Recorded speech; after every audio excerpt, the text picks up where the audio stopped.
Buddhism बढ़िया है कि भगवत गीता बढ़िया है, दोनों में से क्या ज्यादा बढ़िया है, आज इस वीडियो को देख करके आप समझ जाएंगे, इसलिए पूरा देखिएगा।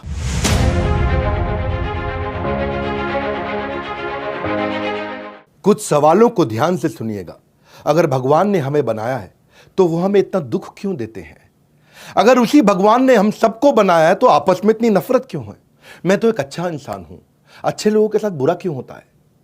एक दिन सबने संसार छोड़ के जाना है तो किसी के जाने से फिर मुझे दुख क्यों होता है? ये सारे सवाल आज से 2500 साल पहले, अगर एग्जैक्ट कहूं तो 2600 साल पहले एक इंसान के मन में आए थे, जिनका जवाब ढूंढने के लिए उसने रातों रात अपना महल छोड़ दिया था। नमस्कार, विवेक बिंद्रा बोल रहा हूं, फाउंडर एंड सीईओ बड़ा बिजनेस.com। खड़ा होके आ गया हूं एक के बाद एक, हर संडे को सुबह 8 बजे पावरफुल केस स्टडी लेके आ रहा हूं। और आज बात करेंगे श्री गौतम बुद्ध की, द फाउंडर ऑफ बुद्धिज्म। जिस समय गौतम बुद्ध बैठ करके मेडिटेशन करते थे, उस समय खूंखार से खूंखार जानवर, शेर, हाथी, चीता, हिरण आप आसपास आकर के बैठ जाते थे। वहीं जिराफ, जेबरा, मंकी, वुल्फ, जो भी जानवर हो वो आकर के बैठ जाते उनके मेडिटेशन के आसपास। ना उनको हार्म पहुंचाते थे, ना आपस में लड़ते थे। खतरनाक पशु भी। कल बुद्ध पूर्णिमा का दिन है, इसीलिए आज गौतम बुद्ध का स्मरण करने के लिए हम लोग आए हैं। वो निर्वाण जो गौतम बुद्ध ने प्राप्त किया, उनके साथ में आज मैं कुछ सुंदर कहानियां बताऊंगा, जीवन बदल देंगी, जीवन बदल देंगी आज ये कहानियां। लॉर्ड बुद्धा ये 9वें इनकारनेशन थे भगवान कृष्ण यानी कि भगवान विष्णु के। मत्स्य, वराह, कूर्म, वामन, नरसिंह, राम, बलराम, परशुराम, बुद्ध, कल्कि। बुद्ध मतलब 9th इनकारनेशन, कल्कि अभी आने हैं। तो आज हम बुद्धा की बात करेंगे, उनकी शुरुआतों के दिन की पहली कहानी, जिस कहानी का नाम है दुखालयम अशाश्वतम। क्या ये कहानी है? महाराज शुद्धोदन, सम्राट शुद्धोदन और उनकी महारानी महामाया, इनके पुत्र थे गौतम बुद्ध। जब महारानी महामाया जन्म देने वाली थी एक बच्चे को, तो सोची कि मैं अपनी मां के घर जाती हूं। अपनी मां के घर जाने के लिए जब अपनी टीम के साथ अपने आसपास जो उनके सारथी थे उनको लेकर जा रहे थे, तो रास्ते में उनको प्रसव पीड़ा हुई। जिस स्थान पर प्रसव पीड़ा हुई उसको बोलते हैं लुम्बिनी। ये नेपाल में पड़ता है आज के समय में, पहले भारतवर्ष में था। लुम्बिनी में एक पेड़ के नीचे उन्होंने गौतम बुद्ध को जन्म दिया। आज भी वहां पे लगभग 12 लाख टूरिस्ट हर साल जाते हैं, फॉरेन टूरिस्ट पूरी दुनिया से, और खास तौर से इंडिया, थाईलैंड, श्रीलंका, चाइना। आज जब ये इनका जन्म हुआ तो किसी योगी ने उसी समय बता दिया था कि या तो ये महान संत बनेंगे या महान सम्राट बनेंगे। महाराज सम्राट शुद्धोदन ने जब बात सुनी तो उन्होंने सोचा कि ये महान सम्राट बनने चाहिए, संत नहीं। अगर संत बन गया तो मेरे आगे उत्तराधिकारी कौन होगा? और ये संत ना बन जाए, इसके मन में वैराग्य ना आ जाए, तो इसे सभी प्रकार के दुख, तकलीफों से, समस्याओं से दूर रखता हूं। जब ये कभी दुख देखेगा ही नहीं तो उसके मन में वैराग्य आएगा ही नहीं। तो उन्होंने उनको महल के अंदर, राजमहल के अंदर ही पालन पोषण किया। बहुत सुंदर अप्सरा जैसी खूबसूरत एक देवी के साथ उनका विवाह भी कर दिया। 19 साल की उम्र में उनका विवाह हो गया और ये कभी राजमहल से बाहर निकले नहीं। सारी सुख सुविधा, सारे फूड, क्लोथिंग, प्लेजर वहीं इनको मिल जाते थे। गौतम बुद्ध अभी घर पे सब ठीक चल रहा था, तो एक समय आया जब इनके पिता को कहीं ट्रैवल पर निकलना था। उस दिन अचानक ये भी अपनी कुछ टीम को बोले कि मुझको लेकर के शहर घुमा के लाओ। जब इनको शहर घुमाने लेके गए तो रास्ते में ये हैरान हो गए टूर में देख करके, एक आदमी अजीब सा बैठा हुआ। इन्होंने पूछा सारथी से, ये कौन है? बोला ये बूढ़ा आदमी है। बोला क्या हुआ, इसको देख के अजीब सा लग रहा है। बोले ये बूढ़ा आदमी है, हर इंसान को बूढ़ा होना है, एक दिन हर व्यक्ति बूढ़ा हो जाएगा। इनका रियलाइजेशन हुआ कि एक दिन मैं भी बूढ़ा हो जाऊंगा। आगे गए तो उन्होंने देखा कि एक आदमी करहा रहा है, सड़क पर लेटा हुआ है। उन्होंने पूछा क्या हुआ? बोले ये बीमार है। बोले बीमार क्या होता है? बोले बीमार, क्योंकि पहली बार निकले अपने राजमहल से बाहर, तो बोले बीमार मतलब जब बीमारी लग जाती है, हर आदमी को बीमारी लगेगी। उन्होंने पूछा मुझको भी लगेगी? बोला हाँ लगेगी। और आगे गए तो राम नाम सत्य है, इस प्रकार एक शव यात्रा जा रही थी। उन्होंने पूछा ये क्या हुआ? बोला किसी का देहांत हो गया है, इसकी मृत्यु हो गई है। उन्होंने बोला वो क्या होता है? बोला हर व्यक्ति का देहांत होता है, मृत्यु होती है। इन्होंने कहा क्या मेरी भी हो जाएगी? बोला आपकी भी होगी।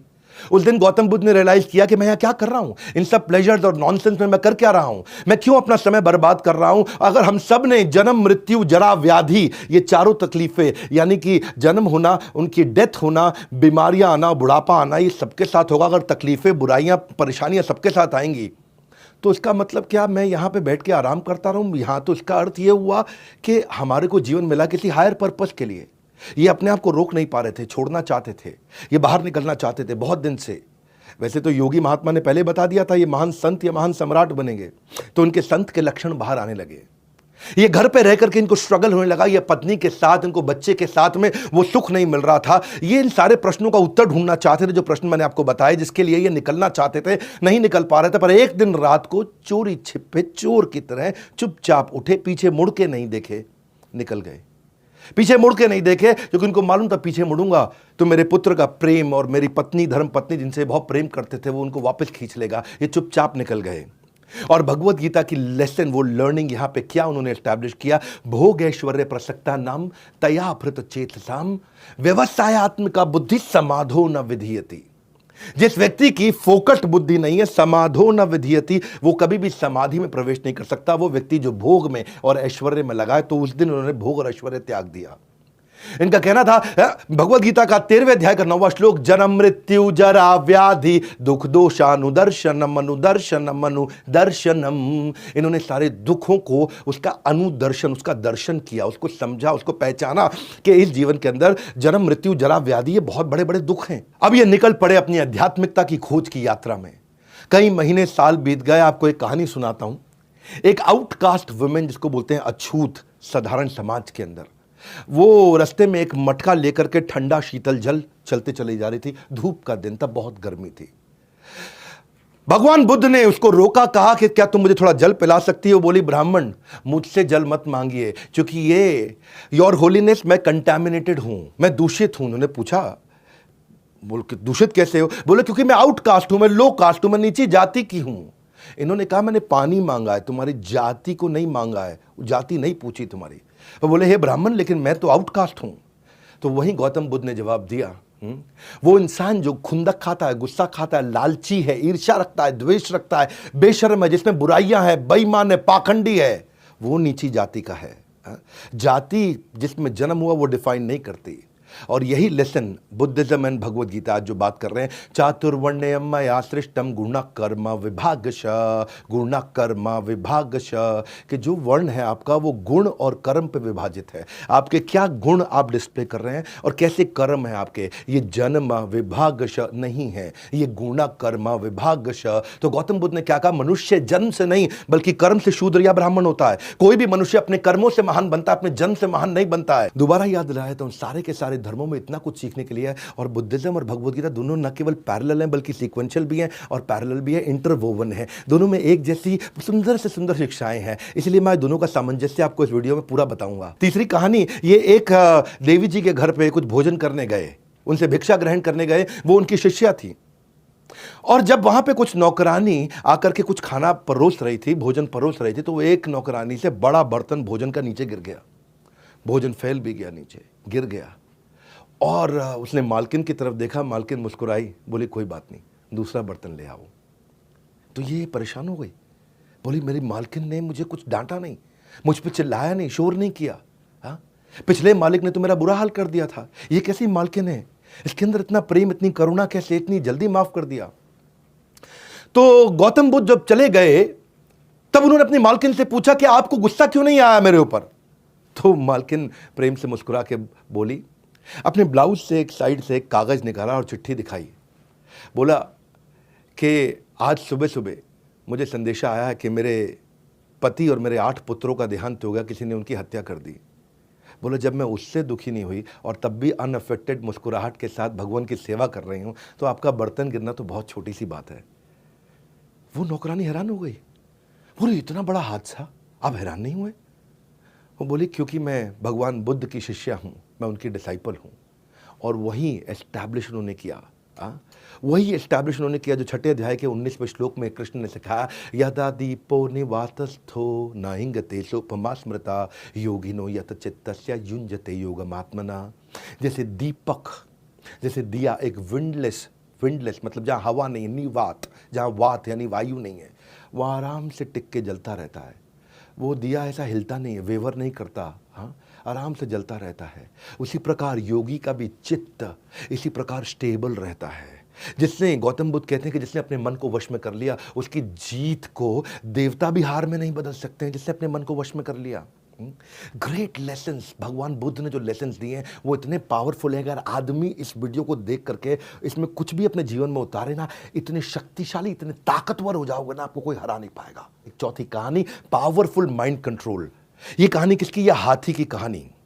एक हाथी जो राजा का सबसे शक्तिशाली, पावरफुल, ओबीडियंट, सेंसिबल और स्किलफुल हाथी था, लड़ने में, युद्ध कौशल में पारंगत हाथी, हर युद्ध को जिता के लाता था अपने महाराज, अपने सम्राट को। वो हाथी एक दिन एक दलदल में फंस गया, और दलदल में फंस गया। उसका मिट्टी के अंदर, चिकनी मिट्टी के अंदर उसका पांव उतना अंदर चला गया और बाहर नहीं आ पा रहा। सबने बड़ा जोर लगाया, बहुत मेहनत की, बहुत प्रयास किया, लेकिन हाथी बाहर नहीं आ सका। पानी पीने गया था और फंस गया अंदर।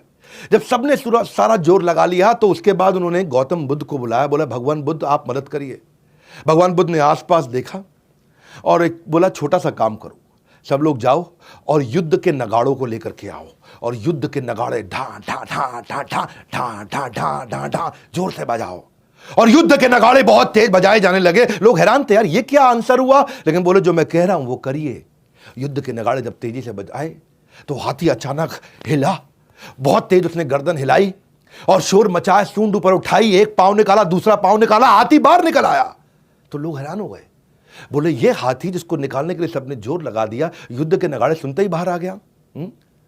तो गौतम बुद्ध से पूछा ये कैसे हुआ? भगवान बुद्ध ने कहा इसकी फिजिकल एबिलिटी में कमी नहीं थी, इसको बस थोड़ा सा कॉन्फिडेंस और मोटिवेशन चाहिए था। वो युद्ध का कॉन्फिडेंस, मोटिवेशन, वो ढोल नगाड़े सुनते ही इसके अंदर वो ताकत वापस आ गई। अगर आपको भी कोई धक्का लगाने वाला, आपको भी कोई मोटिवेट करने वाला, आपको भी ऐसा कम्युनिटी, ऐसे लोग आजू बाजू मिल जाए जो आपको मोटिवेट और कॉन्फिडेंस देकर के बढ़ा सकें, तो आप में भी फिजिकल कमी नहीं है।